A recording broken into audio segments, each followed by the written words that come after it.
Pressure stops bleeding. It's one of those things in medicine that we've known for a long time. It's one of the things that it's a truth in medicine that's true today, and it'll be true in 100 years. Pressure stops bleeding. So what we really want the citizen to do, how do you stop bleeding if you're on the side of the road or in the middle of the woods and waiting for someone to come help you, is you have to put pressure on the bleeding. There's a couple things about that people need to understand. Number one, you got to understand a little bit about the anatomy. The major blood vessels, the ones that will cause bleeding to the point where you're going to die, are always deep under the skin near the bone. So they're always down, and they run right along major bones. That means that you have to apply a lot of pressure.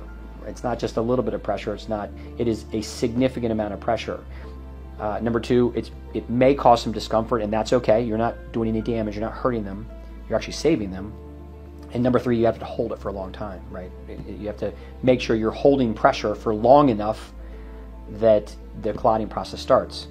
How long is that pressure? As long as you can. I mean, it's until we get there, or until you can't hold it anymore. What people have a tendency to do is they want to come up and put a bandage on a bleeding wound. A bandage doesn't stop bleeding. All it does is soak up blood.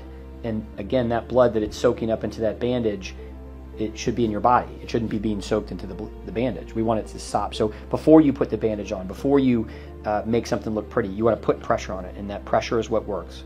If you don't get the bleeding stopped, even if you slow the bleeding, maybe you buy that person enough time until we can get there and completely control the bleeding.